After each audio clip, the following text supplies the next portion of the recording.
Imagine trying to coordinate, I mean really coordinate, a flash mob of 10 million people. Just, yeah, try to wrap your head around that number for a second. 10 million. Right. Now imagine trying to pull off that exact logistical miracle while the internet is completely turned off. Total blackout. Exactly.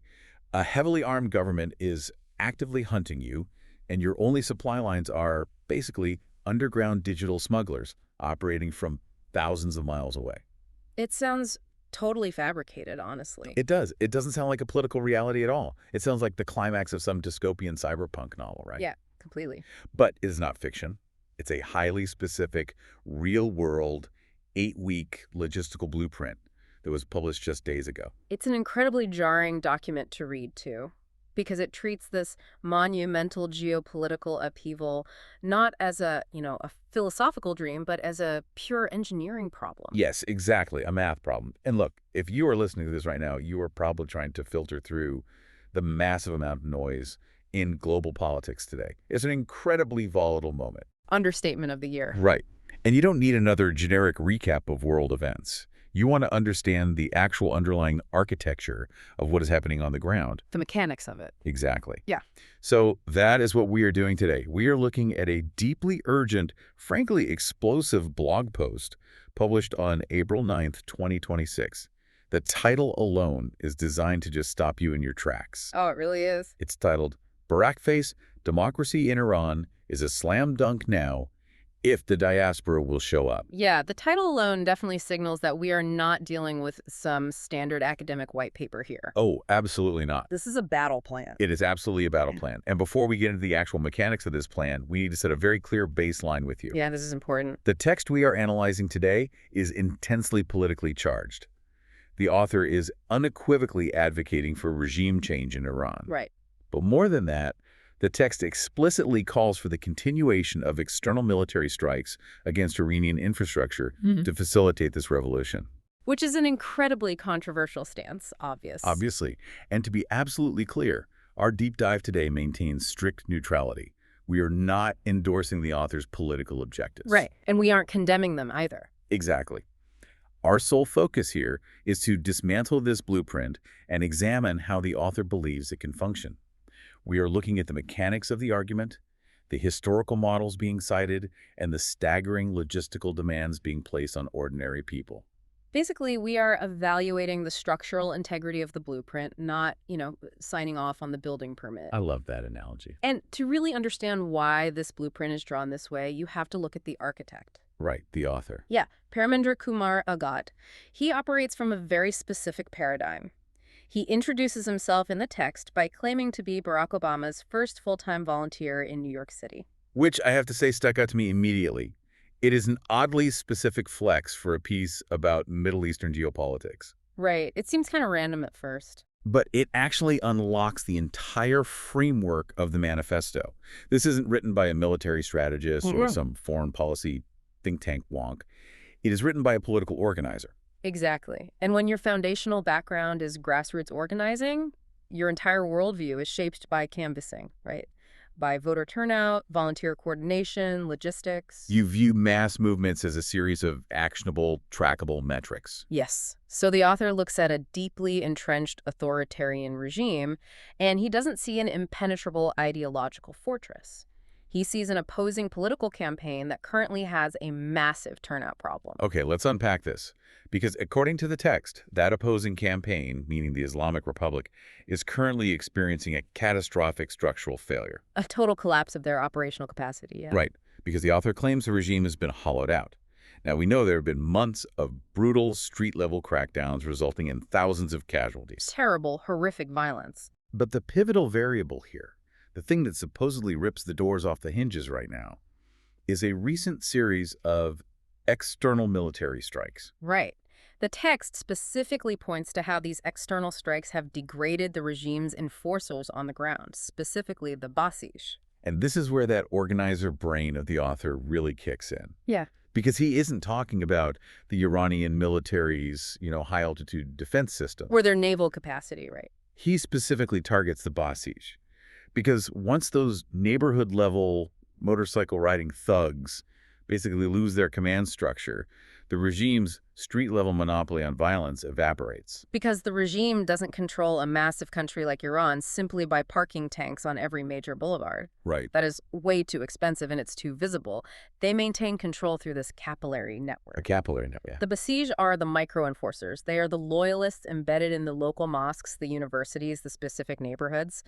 They function a lot like an authoritarian immune system. Yeah, they rush to the site of any localized infection, which in this case would be a protest, and violently neutralize it before it can spread to the rest of the body. I really like that biological framing, because the author is essentially arguing that these recent external airstrikes acted like a localized dose of chemotherapy. Exactly. They targeted the command and control centers of that specific immune system. The text literally says their structure is fractured. So the constant suffocating threat of machine gun fire at the neighborhood level has suddenly been lifted. It's like someone disabled the deflector shields. Right. It is exactly like a sci-fi movie scenario, where the seemingly impenetrable deflector shield of an enemy base is suddenly disabled from orbit, and it creates this brief, chaotic opening for the rebels. Yeah, but that opening creates the fundamental premise of the entire manifesto. The author claims this degradation creates a hyper-specific temporal anomaly, a window of opportunity. Right, the timeline. The text states very rigidly that this window will last a maximum of 8 weeks. Maybe less, he says. Yeah, maybe less. But I have to throw a massive red flag on that timeline, though. Really? Yeah, I just don't buy the 8-week window. Why not? Because an authoritarian state that has ruthlessly maintained power for nearly 5 decades doesn't need 8 weeks to figure out how to oppress its citizens again. You don't think so? No. They have subterranean networks, they have backup command structures, and pure survival instinct. I would argue they don't need 8 weeks to find their footing. They need maybe 8 hours. I mean, it is a completely valid skepticism. A regime's absolute primary directive is self-preservation. Exactly. But if we look closely at the mechanics of authoritarian bureaucracies, the author's 8-week timeline might actually hold some structural logic. Okay, explain that. You are assuming the regime can just flip a backup switch. But totalitarian systems are historically paralyzed by paranoia when their central nodes are hit. Paranoia, you mean they don't trust their own backup systems? Precisely. If a localized command center is obliterated by an airstrike, the surviving commanders don't just immediately mobilize the remaining forces. Oh, because they don't know who called in the strike. Exactly. They first have to figure out if there is a mole. They have to reestablish secure comms that they actually trust aren't compromised by whoever just bombed them. The whole bureaucracy essentially freezes. Wow, okay. They retreat to the bunkers to purge potential liabilities and assess the actual damage. The author is betting that this institutional paralysis, this bureaucratic shock, buys the populace roughly 2 months before the regime feels secure enough to confidently deploy its remaining thugs back onto the streets. So it is not that the regime is physically incapable of fighting back tomorrow. It's that the connective tissue of trust within their own security apparatus has been severed. Yeah, they are internally bleeding. Wow. But as the author warns, they will eventually stop the bleeding. Oh, absolutely. They will execute the dissenters in their ranks, promote the most fanatical survivors, and basically reestablish the perimeter of fear. Which means the clock is moving at a terrifying speed. Ticking down right now. The author is laying down an ultimatum. Mobilize right this second, or prepare to go silent for another generation. Yeah. But a window of opportunity is totally useless if nobody jumps through it. The author demands that people step into this void. And he doesn't just offer vague encouragement. He gives us a sheer, terrifying mathematical quota. 10 million bodies. 10 million Iranians. We are talking about 1 in every 8 people in the entire country. It's massive. And the author is incredibly deliberate here. He isn't asking for a poignant, symbolic weekend vigil. No, not at all. He isn't asking for people to march for an hour, take a photo, and go home. He is demanding a sustained, nationwide flood of humanity that literally breaks the physical infrastructure of the state. Because the logistical math here is staggering. 10 million bodies isn't a protest. Right. It's a structural overload. The author's treating this like an equation of crowd physics. Here's where it gets really interesting. He's literally doing the math on authoritarian collapse. Exactly. If you have an Islamic Revolutionary Guard Corps that the text describes as stretched thin from recent conflicts, Yes, they are. right, and you pair that with a regular police force that is physically and mentally exhausted, you match that depleted force against a 1 in 8 population turnout. It's a physical denial of service attack. Mm-hmm. You are just overloading the servers of the state with human flesh. That is a dark way to put it, but yes. Yeah. Even a heavily armed, fully rested security force mathematically cannot arrest 10 million people. They just don't have the hands. The logistics of suppression require huge resources. You need zip ties, you need transport buses, you need holding cells, you need food for the prisoners, you need thousands of personnel simply to process the paperwork of a mass arrest. Think about the psychology of that moment for an exhausted riot cop. Right. Oh, man. You have been working 72-hour shifts because the military just took heavy losses. Your commanders are panicked and hiding in bunkers. Looking for moles. Right. And you are standing at the end of a boulevard, holding a baton, and you see 100,000 people walking toward you. And your radio is screaming that the exact same thing is happening on 50 other boulevards across the country. Exactly. The author's premise is that at a certain mathematical threshold, the enforcers don't even try to fight back. The will to suppress just snaps. They either desert or they quietly stand down because the math makes their own survival highly improbable if they resist. It's just self-preservation at that point. Yeah. But of course, generating that 10 million person critical mass introduces a seemingly impossible friction point. Oh, the coordination problem. Exactly. How do you synchronize 10 million people to hit the streets at the exact same moment in a country famous for draconian surveillance and instantaneous internet blackouts? Right, because if the regime sees the momentum building, they just pull the plug on the servers. No WhatsApp, no Telegram, no Instagram. In the past, that exact strategy has worked flawlessly to isolate and dismantle uprisings. It isolates everyone, which is why the author pivots completely away from Iranian history in the text. Yes, this part is wild. He introduces a startling contemporary blueprint to prove that digital isolation is no longer a death sentence for a mass movement. He points directly to Nepal. The September 2025 uprising in Nepal.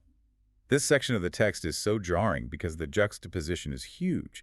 You have this massive, heavily armed theocracy in the Middle East being compared to teenagers in the Himalayas. It seems like a stretch until you look at the mechanics. According to the text, Nepal's Generation Z, literally high schoolers and college kids, toppled their national government in exactly 48 hours. 48 hours. 2 days. And the spark for that revolution wasn't even some complex ideological dispute. No, it was a government attempt to ban social media platforms, layered over deep-seated economic corruption. The government tried to ban TikTok, and the youth basically burned the parliament. Yeah. And the aesthetic details the author includes in this section are incredible. You have kids in standard-issue school uniforms coordinating on Discord. Waving anime flags. Waving anime flags.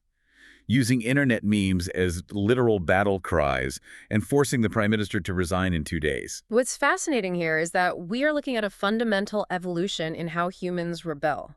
We are witnessing the death of the decapitation strategy. Okay, explain that. For a century, revolutions relied on centralized leadership, right? Sure. You had a charismatic figurehead, a Lenin, a Castro, a Khomeini.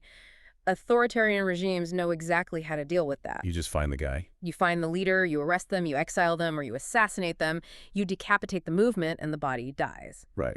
But Nepal demonstrated a pure swarm strategy. There was no vanguard party. There was no single leader standing on a balcony with a megaphone to arrest. You cannot decapitate a swarm because there is no head. But wait, a swarm still needs to communicate to move in the same direction, right? Sure. If the government in Nepal throttled the internet, how did the swarm know where to go? They couldn't just tweet locations.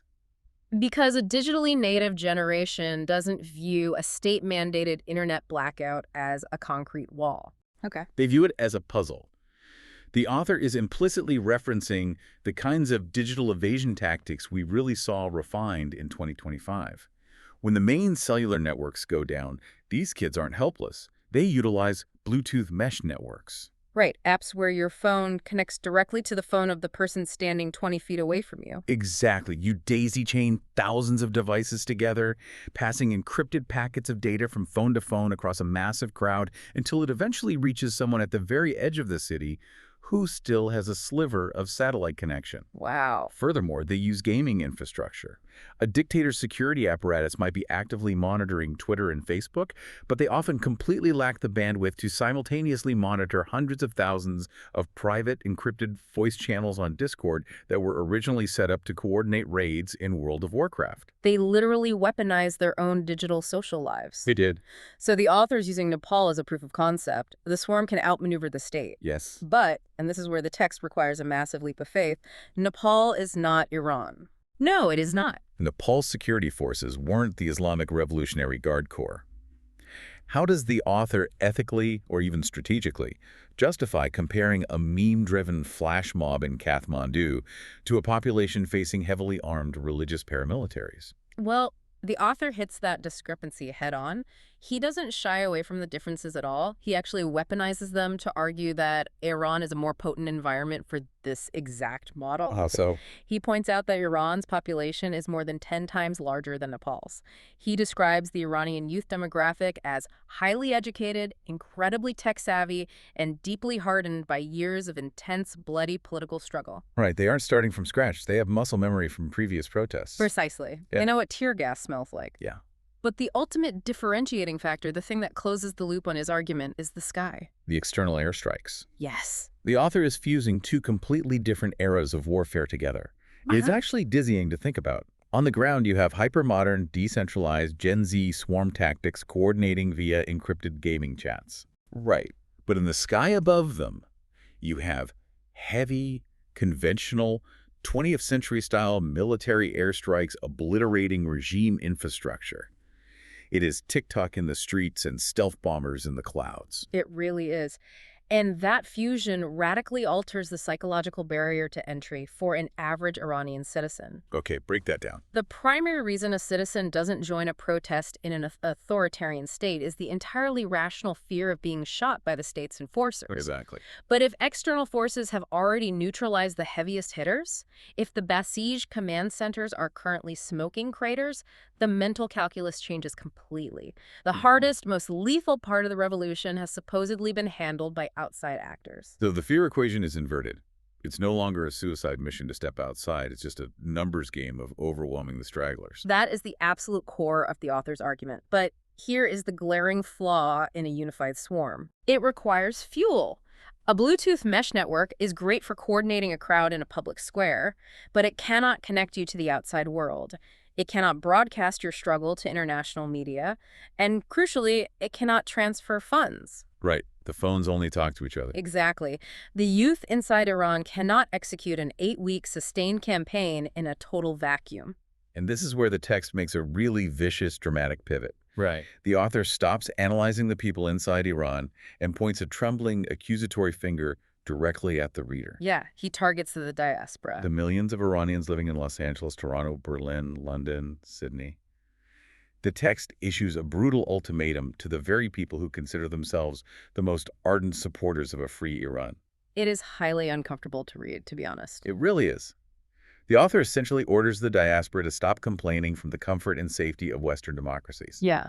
He argues that this affluent, deeply connected global community actually holds the keys to the entire revolution. Yeah. So what does this all mean? Well, what the author is attacking is a deeply entrenched psychological pattern within exile communities worldwide. Okay. There is a tendency for diaspora populations to engage in what you might call performative solidarity. Like going to a march. Right. You attend a massive, legally permitted rally in downtown Toronto on a Saturday. You post fiery statements on Instagram. You feel a deep sense of righteous participation. Yeah. But on Monday morning, you go back to your accounting job, you grab a latte, and your life continues entirely uninterrupted. While people back home are dodging bullets. Exactly. Meanwhile, the people inside the borders of the authoritarian state are paying the actual blood price. The organizer in New York City is basically looking at the diaspora and saying, your sympathetic observation is functionally useless right now. Yes. He is demanding they transform from an audience into an active, militarized logistical supply chain. And he cites historical proof that they have the capacity to do this. The text points to the massive global day of action in February 2026, where the diaspora mobilized hundreds of thousands of people simultaneously across cities like Munich, Toronto, and Los Angeles. He's saying, you proved you have the muscle. You proved you can coordinate globally. Now stop using that muscle to organize safe parades for yourselves and weaponize it to sustain the people trapped inside the kill zone. It's a harsh pivot. Very harsh. But let's pause and really look at the ethics of this demand. Is it fair? That was the question. Is it justifiable for an organizer sitting in a safe apartment in New York City to demand that a college student in Berlin take personal, legal, and financial ownership of a revolution happening thousands of miles away? It's a profound moral friction. Yeah. The author's ruthless logic is that geographical safety does not absolve you of responsibility. In fact, it is exactly the opposite. Your physical safety, your access to uncensored gigabit internet, your access to global banking. The privileges of being out. Right. These aren't just lucky privileges of immigration. In an 8-week window of revolution, those privileges are tactical assets. And the author believes those assets belong to the movement, not to you. You are a node in the network, and you are currently failing to transmit. That is exactly how an organizer thinks. Wow. And to correct that failure, the author doesn't just lay on the guilt trip. He provides a highly rigorous, incredibly demanding 4-step master plan for the diaspora to execute over these next 8 weeks. This is where the blueprint gets extremely granular. Yeah, let's look at the mechanics of this plan. Because Step 1 and Step 2 alone require a total restructuring of how exile communities operate. They really do. Step 1 is about establishing a unified frequency. The text calls for diaspora leadership, specifically naming figures like Reza Pahlavi, to issue one clear, relentless, unified message. Which is historically the hardest thing for any exile community to do. Diaspora politics are notoriously fractured by decades of infighting, ideological purity tests, and competing visions for what the future state should even look like. All right, everyone has their own agenda. Yeah. But the author is saying, drop the ideological debates right now. The message right now cannot be about tax policy in a post-revolutionary Iran. No. The message has to be purely tactical. The text dictates the exact frequency. It says, the moment is here. The regime's clubs have been broken. Notice the phrasing again there. The clubs have been broken? Yes. It deliberately reinforces the psychological shift we discussed earlier. It is a psychological operation designed to reassure the populace that the besieged are truly degraded. To give them the confidence to step outside. Exactly. The directive to the diaspora is to flood every conceivable communication channel with this single unified pulse. Every family WhatsApp thread, every underground Telegram group, every phone call back home. But here is the glaring flaw in a unified message. It requires an audience that can actually hear it. Right? If the regime realizes what's happening and pulls the main fiber optic cables, Reza Pahlavi's broadcasts are just screaming into the digital void. True. So how do you physically force an internet connection into a dark country? Well, that brings us to step 2, which transforms the diaspora into a modern digital underground railroad. A digital underground railroad. Yes. The text explicitly orders the diaspora to provide the physical tools to beat the blackouts. We are talking about smuggling Starlink terminals, funding high-grade VPN infrastructure, and shipping satellite phones. This is fascinating mechanically, because how does a diaspora actually do this? You can't just FedEx a Starlink dish to Tehran. Definitely not. The author is casually demanding the creation of a massive smuggling syndicate. It requires immense coordination and risk. You have diaspora groups pooling thousands of dollars in Los Angeles or London just to purchase the hardware. Right. Then they have to navigate the porous borders of neighboring countries, perhaps moving goods through the rugged Zagros Mountains via Kurdish smuggling routes or utilizing maritime routes in the Persian Gulf. That sounds incredibly dangerous. Oh, it is. They have to bribe border guards, hide satellite dishes inside commercial cargo, and actually get the hardware into the hands of trusted local nodes. And once that hardware is inside, the diaspora's job still isn't done. The text says the diaspora must actively share the real-time tactics learned from the Nepal blueprint. They have to basically become remote IT support for revolution. Remote IT support. I like that. They are tasked with teaching the youth inside Iran how to utilize those decentralized leadership models, how to securely coordinate flash bombs without tipping off state intelligence, and crucially, how to set up live streams from multiple angles. The multiple angles directive is so vital. The author talks about ensuring the world sees every act of repression in real time. It's weaponized visibility. Exactly, because an authoritarian regime relies heavily on the cover of darkness.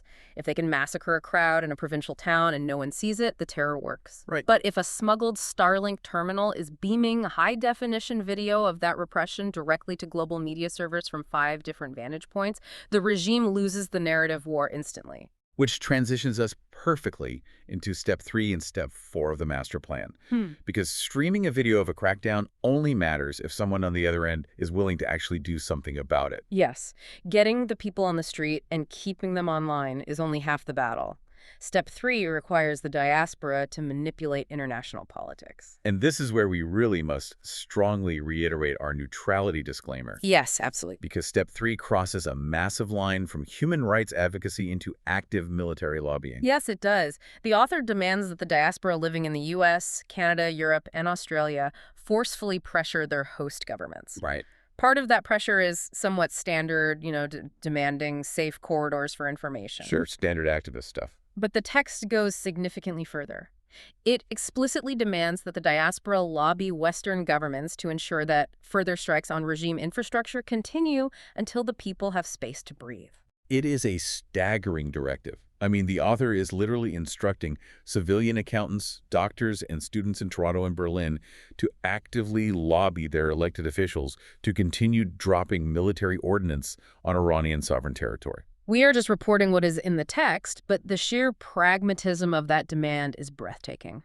It turns the diaspora into an active lobbying arm for foreign military intervention. It speaks to the absolute cold-blooded realpolitik of the author's organizer mindset. Totally. He isn't interested in pacifist ideals at all. He believes, structurally, that the external strikes are the only variable currently keeping the besieged off the streets. Right.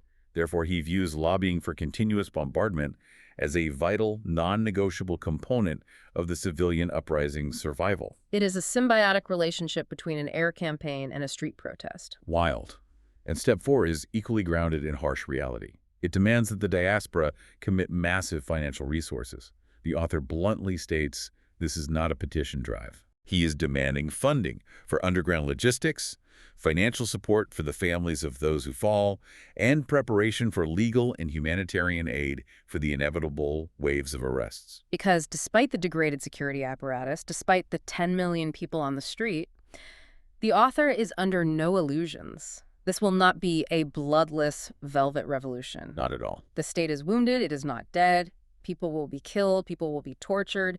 The apparatus of the state will lash out violently in its death throes. The regime's immune system might be compromised, but it still has white blood cells fighting back. Exactly. And the author is telling the diaspora, you have to pay the medical bills, the legal bills, and the funeral costs for the people taking those hits. Yeah.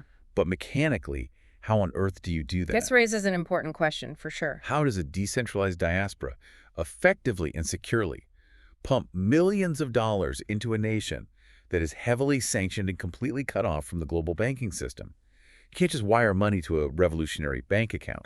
No, you definitely can't. It requires the activation of shadow economies. Okay. The author is demanding the diaspora utilize systems that explicitly bypass global financial regulators. We are talking about leveraging underground crypto networks, or, much more likely, heavily relying on ancient Hawala networks. Break down the Hawala mechanism for us, because that is really the invisible engine of this whole operation. Sure. Hawala is a centuries-old trust-based system of transferring value without actually moving physical money across borders.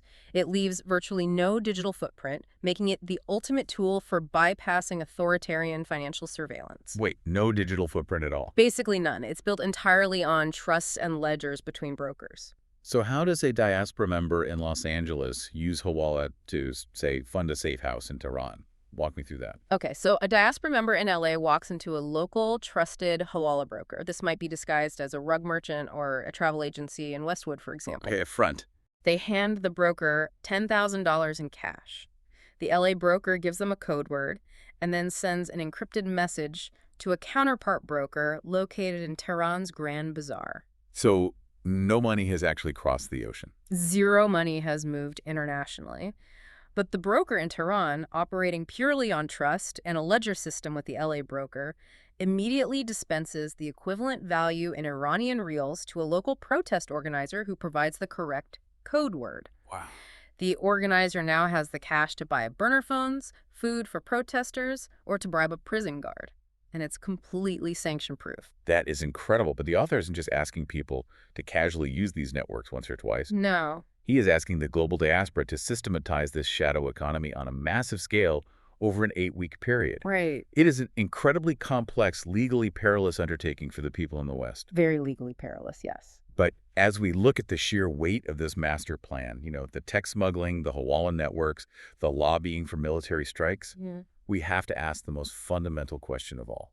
Why does the author think the people inside Iran are actually ready to receive all this support and execute their part of the bargain? Right, because if you smuggle in 10,000 Starlink terminals and the population is just too broken, too terrified, or too apathetic to step outside, the entire blueprint collapses immediately. Exactly. But the author anticipates this doubt. And in the final sections of the text, he makes a deeply emotional, historical argument. He claims that the Iranian people have been fundamentally prepared by fire. Prepared by fire. The text specifically cites the woman, life, freedom uprising, and the massive protests of 2025 and 2026. Which is really interesting because usually when political analysts look back at failed uprisings where thousands were arrested and killed, there's an overwhelming sense of despair. Right. The narrative is usually one of a beaten populace. But the author completely reframes that history here. He doesn't view these past movements as failures at all. He frames them as necessary preparation. They were live fire rehearsals. Yes. The author makes a highly specific, vital claim here. He states that the regime did not win the ideological battle during those uprisings. The regime only managed to crush the 2025 and 2026 protests through the raw mechanical application of massacres combined with internet blackouts. The logic here is incredibly powerful. The author is arguing that the Iranian people have always possessed the requisite courage. Right. They've always had the will to topple the government.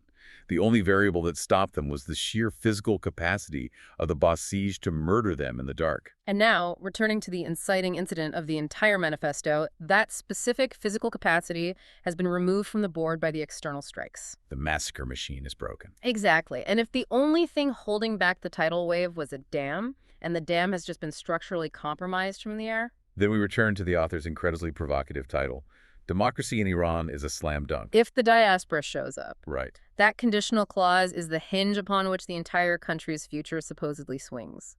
And that brings us to the author's final, devastatingly heavy ultimatum directed squarely at you, the listener, if you are a member of the diaspora. He is trying to induce a profound generational sense of historical responsibility. The text reads, "The choice is yours. Mobilize. Or explain to your children and grandchildren why you watched the greatest opportunity in modern Iranian history slip away while you scrolled and complained." It is a brutal rhetorical trap. He leaves absolutely zero room for passive support. Not at all. In his framework, you are either an active gear in the logistical machine of the revolution, or you are directly complicit in its failure because you prioritized your own comfort. You chose to scroll on your phone in a safe Western democracy rather than fund a Hawala network or smuggle a VPN. The author concludes the piece by listing the major cities of Iran: Tehran, Isfahan, Shiraz, Tabriz, Mashhad. He states that they are waiting. The regime is weaker than it has been in half a century. The traditional enforcers are fractured. The world is watching. The 8-week timer is ticking. Now is the time. Wow. This has been an incredibly intense journey through a very specific, highly engineered worldview. Let's take a breath and synthesize exactly what this blueprint is arguing. Yeah, let's recap. We are looking at a deeply vulnerable authoritarian regime, its primary neighborhood-level immune system, the Basij, suddenly neutralized by external military strikes. Right. This creates an incredibly narrow, ticking 8-week bureaucratic window before the state can cure its own paranoia and rebuild its machinery of fear. And to exploit that exact window, the author demands a staggering mathematical threshold. 10 million Iranians, 1 in 8 people, utilizing decentralized Gen Z swarm tactics to physically overload the exhausted remnants of the state's security apparatus. We examined how those swarm tactics were proven in the Nepal uprising of 2025, demonstrating that a digitally native generation can bypass state censors using mesh networks and gaming infrastructure. Which renders traditional decapitation strategies totally obsolete. Exactly. And finally, we unpacked the massive, legally and morally complex burden placed on the global diaspora. The demand to shift from sympathetic observers into an active, militarized supply chain. They are tasked with unified messaging, smuggling satellite tech, building sanction-busting Hawala shadow economies. And actively lobbying Western governments to maintain a relentless bombing campaign to keep the regime pinned down. It is a blueprint that fuses the hyper-modern, meme-driven energy of youth with the cold, brutal realities of external military force and global shadow logistics. It's a vision of revolution that is both terrifyingly complex and undeniably modern. It really is. And it leaves us with a massive, lingering question. We always want to leave you with a conceptual framework to apply to the world around you. Right. Let's assume for a moment that the author's core premise is correct. If we truly live in a world where a digitally native, completely leaderless swarm of citizens, armed with smuggled satellite tech and encrypted networks, can topple an entrenched government in 48 hours. Provided the state's heavy military enforcers are neutralized. Yes, provided that. What does that mean for the future of geopolitics everywhere? It suggests a radical redefinition of global power dynamics. Are we entering an era where the ultimate deterrent against a dictatorship isn't a massive opposing army, but rather a combination of targeted external strikes and teenagers with smartphones backed by an international syndicate of tech smugglers?